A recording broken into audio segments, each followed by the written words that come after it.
जब पता लगा कि विवेकानंद जी पर एक सीरियल बना रहे हैं, जब पहले विवेकानंद जी पर सीरियल शुरू किया जा रहा था तो सबसे पहले इन्होंने गीत का लॉन्च किया था, गाने का, तो उसमें भी इन्होंने मुझे बुलाया था। और ऐसा सुयोग बैठा है कि अब सीरियल के पोस्टर का भी लॉन्च जब किया है तो मुझे उसमें बुलाया है। ये मैं अपना सौभाग्य ही मानता हूं। विवेकानंद जी को कौन ऐसा है जो नहीं जानता? विवेकानंद जी का बचपन कैसा बीता, किस ढंग से बीता, ये बताने की आवश्यकता नहीं है। शुरू से ही खोजी वृत्ति के रहे, हर चीज को तर्क की कसौटी पर कसते रहे, और उस कसौटी पर नहीं कोई आता था और मानने के लिए तैयार नहीं होते थे। अद्भुत प्रकार की प्रतिभा के धनी थे।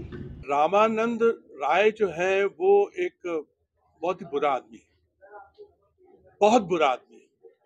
मैं इस सीरियल में बहुत ही बुरे आदमी का रोल कर रहा हूँ और वो शुरुआत का ओपनिंग बैट्समैन है इस सीरियल का।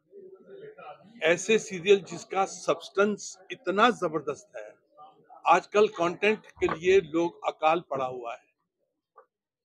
और जब ये हमारे गवर्नर साहब बोल रहे थे, उनके मुंह से मोती निकल रहे थे, मोती, लिटरली मोती निकल रहे थे।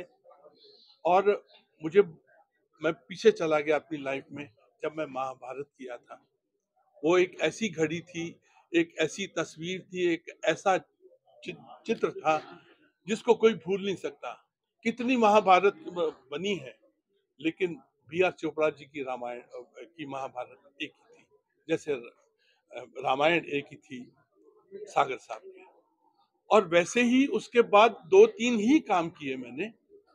एक कलर्स का सीरियल इश्क का रंग सफेद, और उसके अलावा अजनबी। ये 3 मोमेंट्स जो है मेरी जिंदगी की बेहतरीन है। और मुझे लगता है कि ये इतना बड़ा सीरियल अ मॉन्क जो 32 साल में चला गया भाई। लोग कोई 80 साल के 200 साल के लोग नहीं रहते हैं, 80 साल में चले जाते हैं। 32 साल में अपना पूरा महाकाव्य इस दुनिया को दे के चला गया। कब उनकी डेथ हुई है आज भी वो प्रचलित हैं। विवेकानंद जी, उनके नाम में एक विवेक है। अगर विवेक आपका सही है, लॉजिक आपका सही है, तो आप ये समझ लीजिए कि वो जिंदा रहता है। इट इज ए टाइमलेस है और एजलेस है। उसकी कोई उम्र नहीं है, चलता रहेगा। हर एज के वर्ग के लिए बहुत ही प्रेरणादायी फिल्म होने वाली है, क्योंकि बॉलीवुड और विवेकानंद जी का संगम बहुत जरूरी है। मतलब फिल्मों की संस्कृति प्लस विवेकानंद जी की संस्कृति, मतलब मैं समझ सकता हूँ कि हम सब टीवी शो, हाँ, मतलब फिर भी इसको हम फिल्मों से, क्योंकि अपने आजकल ये फिल्म से बढ़ के हो गया है। हाँ, टीवी से बढ़ के ये हर दिल में जाता है। सर ने कहा कि डीडी जो है, मैं कहता हूँ कि हम बैंक में भी जाते तो डीडी कभी नकली नहीं हो सकता। डीडी जो है वो कभी बाउंस नहीं हो सकता। चेक बाउंस हो जाता है, कैश बाउंस हो सकता है, लेकिन डीडी बाउंस नहीं होता। तो डीडी की वो महत्व सर ने जो बताया सही बात है। रामायण हो या महाभारत हो या स्वामी गणेश जी का जो वो प्रोग्राम हिट होगा, डीडी को सीरियसली लेना जरूरी है। और साथ साथ में विवेकानंद जी के बारे में या उनके मार्ग पे चलना हम सबके लिए बहुत जरूरी है किसी भी युग में। मैं तो रहता भी एसवी रोड पे हूँ। एसवी रोड जो है स्वामी विवेकानंद रोड, वो बहुत हमारे बॉम्बे के लिए खासकर बड़ा वरदान है। वो मार्ग नहीं है, वो मार्गदर्शन है।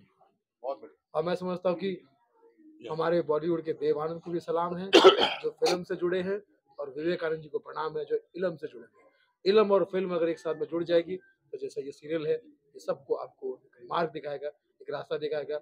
मैं बहुत गदगद हूँ कि काम के मामले में महामहीन हूँ, लेकिन महामहीन के हाथ से आज मेरा जो सम्मान हुआ है, मैं समझता हूँ कि मेरे लिए ऑस्कर अवार्ड हम उनसे रिक्वेस्ट करेंगे अपने डायरेक्टर साहब से कि आते हुए एपिसोड्स में आपको भी उसमें मिलाया जाए और आप भी इसमें रोल करें। ये मेरा सौभाग्य। Why not? क्यों जी? ये मेरा सौभाग्य। Why not? More the merrier. क्योंकि सीरियस चीजें भी मैं कभी-कभी मुझे मौका मिलता है तो करने की कोशिश करता हूँ, क्योंकि आप सभी से सीखा है। मुझे लगता है अगर मैं श्री राम कृष्ण जी के बारे में बात करूं तो मेरे पास शब्द नहीं है। इतना कुछ है हमारे आज, इतनी किताबें, इतना नॉलेज, और खासकर बंगाल में अगर वहाँ के लोगों की बात करें, उनके लिए तो देवता है रामकृष्ण परमहंस। तो जब मुझे ये अवसर मिला रामकृष्ण परमहंस का किरदार निभाने का, तो मैं बहुत गौरवान्वित महसूस कर रहा था उस वक्त, और मुझे लग रहा था मैं कितनी तैयारियां करूं इसकी। ऐसा नहीं था कि मैं एक दिन में ही करके इसको परफॉर्म कर दूं। परफॉर्मेंस, जैसे मैं थिएटर का एक्टर हूं, तो मैं बहुत वक्त लेता हूं किसी भी कैरेक्टर को प्रिपेयर करने के लिए। तो काफ़ी टाइम लगा मुझे इस कैरेक्टर को बनाने के लिए। काफ़ी सारी किताबें पढ़ी मैंने रामकृष्ण परमहंस से जुड़ी हुई, विवेकानंद से जुड़ी हुई। तो ये मेरे लिए जो अनुभव था, ये लाइफ टाइम कह सकते हैं आप अचीवमेंट ही है मेरे लिए। ये काम जब मैंने, ये कैरेक्टर जब मैंने मुझे दिया गया, तब मैंने इनके बारे में पढ़ा, और तब मुझे जाके पता चला कि कितनी महान व्यक्ति थी। हमारे भारत में हम जैसे जैसे नीचे आते हैं, महाराष्ट्र वगैरह नीचे आते हैं, तो हमें इनके बारे में इतना पता नहीं है। रानी रोशनी ये क्या है, उनका विवेकानंद जी के जीवन में या परमहंस जी के जीवन में क्या उनका महत्व है, उन्होंने, ये हमें नहीं पता है। वो सब अभी इसमें सीरियल के जरिए हमें पता चलेगा सब कुछ। उन्हें वैसे रानी रासमणी जी को बंगाल की अहिल्या देवी कहते हैं। तो इससे आपको समझ में आ जाएगा कि उनका क्या किरदार है या उनका क्या कार्य है। उन्होंने वहाँ बहुत मंदिर वगैरह बनाए हैं, जो वहाँ का जो काली माता का मंदिर है कलकत्ता का, वो भी उन्होंने ही बनाया है। देखिए, मैं फिल्में बनाया हूँ, इससे पहले 2 फिल्में बनाई हैं। सीरियल में बनाने का मेरा मूड नहीं था, लेकिन एक डॉक्टर आचार्य नागेंद्र हैं, डॉक्टर आचार्य रविंद्र हैं, ये बेंगलोर के हैं, जो योगा इंस्टीट्यूट चलाते हैं। तो मैं वहाँ गया हुआ था और उन्होंने मुझे कहा कि आप इसको इस पे बनाइए। तो उन्होंने मुझे किताब दी, मैंने पढ़ा, मुझे बहुत अच्छा नहीं लगा। तो मैंने कहा तो हाई स्कूल में हम लोगों ने इसको बचपन में पढ़ लिया है, इसमें कौन सा नई बात है जो बनाएंगे।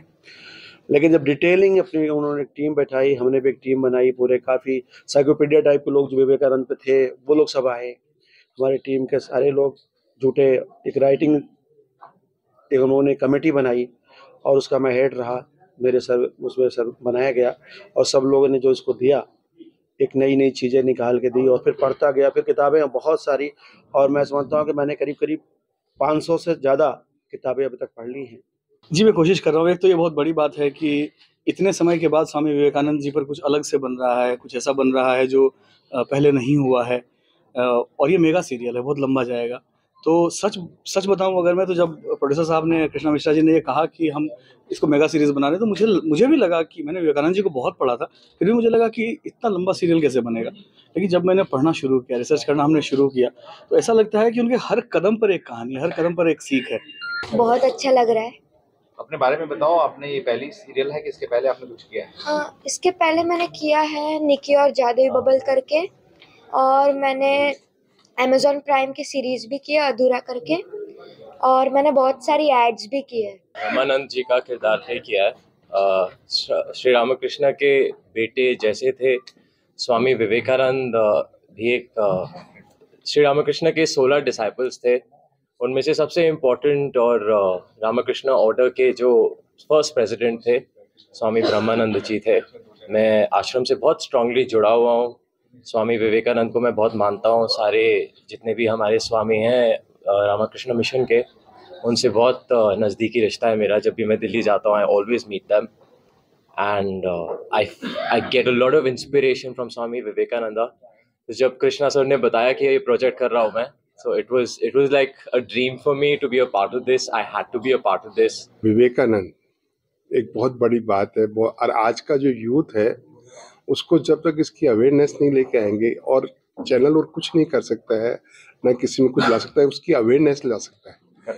अगर उसको एक्सेप्ट कितने लोग उसको कर पाते हैं, वो बहुत इम्पोर्टेंट पार्ट है। मैं निभा रहा हूँ इसमें राम कुमार का किरदार, जो कि स्वामी रामकृष्ण परमहंस के बड़े भाई थे और अंतर्ज्ञाता थे। इनकी जो सबसे बड़ी खासियत थी वो ये थी कि आने वाले कल में जो होने वाला है इनको दिखाई देता था। तो बहुत मजबूत किरदार है। लगभग शुरू के 20 एपिसोड राम कुमार और रामकृष्ण परमहंस जी के इर्द गिर्द घूमते हैं। देखेंगे, बहुत आनंद आएगा।